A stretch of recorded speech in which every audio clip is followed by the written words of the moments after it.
Assalamualaikum warahmatullahi wabarakatuh. Kembali lagi bersama saya Ismiatun Hasanah, mahasiswa Universitas Terbuka, Program Studi Administrasi Negara, UPBJJ Jakarta.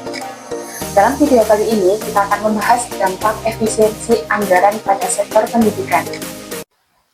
Efisiensi anggaran berarti bagaimana kita menggunakan dana pendidikan secara lebih hemat, tepat sasaran, dan efektif.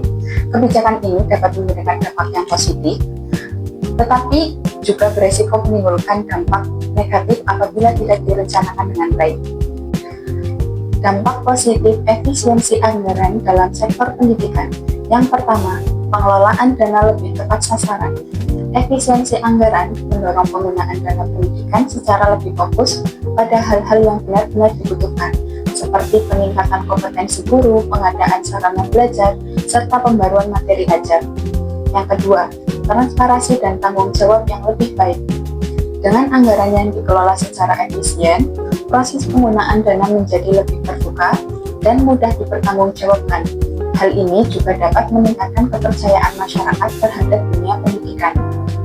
Yang ketiga, pemanfaatan teknologi untuk efisiensi jangka panjang. Efisiensi dapat memacu penggunaan teknologi dalam proses belajar mengajar maupun administrasi, sehingga meskipun ada pengeluaran awal, dalam jangka panjang justru lebih hemat dan efektif. Yang keempat, pemerataan bantuan dan fasilitas pendidikan. Dana yang dihemat dapat dialokasikan ke sekolah atau daerah yang selama ini kurang mendapatkan perhatian, sehingga kesenjangan pendidikan bisa dikurangi. Ada pula dampak negatif efisiensi anggaran jika tidak dilaksanakan dengan bijak. 1. Berkurangnya layanan dan fasilitas pendidikan.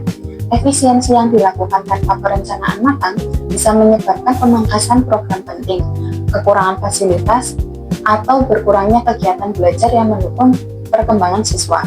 Yang kedua, penurunan mutu pendidikan. Jika anggaran yang dipotong menyentuh aspek-aspek mendasar seperti jumlah guru atau alat pembelajaran, maka kualitas pendidikan bisa menurun. Yang ketiga, beban kerja guru semakin berat. Pengurangan tenaga pendidik untuk efisiensi dapat membuat guru yang ada harus mengajar lebih banyak murid atau mengerjakan tugas tambahan yang pada akhirnya bisa mempengaruhi kualitas pengajaran. Terhambatnya inovasi dalam dunia pendidikan. Ketika dana untuk riset, pelatihan, atau pengembangan dipangkas, maka peluang untuk menciptakan terobosan dan pembaruan dalam sistem pendidikan ikut berkurang.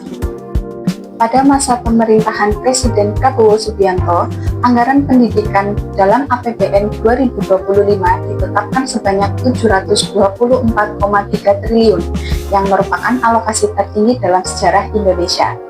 Anggaran ini mencakup sekitar 20% dari total APBN, sesuai amanat konstitusi dalam pasal 31 ayat 4 Undang-Undang 1945. Namun, dalam upaya efisiensi anggaran, terdapat pemangkasan di beberapa sektor pendidikan. Misalnya, Kemendikbudristek mengalami pemotongan sebesar 8 triliun dan Kemendikbudristek terkena pemotongan sebesar 56,6 triliun.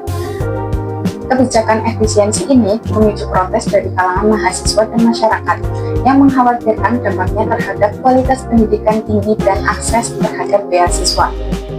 Pemerintah menegaskan bahwa meskipun ada efisiensi, komitmen terhadap alokasi 20% anggaran untuk pendidikan tetap terjaga, namun pengawasan terhadap implementasi dan dampaknya di lapangan tetap diperlukan untuk memastikan kualitas pendidikan tidak terpengaruh. Cukup sekian untuk penjelasan kali ini, semoga mudah dipahami. Terima kasih. Wassalamualaikum warahmatullahi wabarakatuh.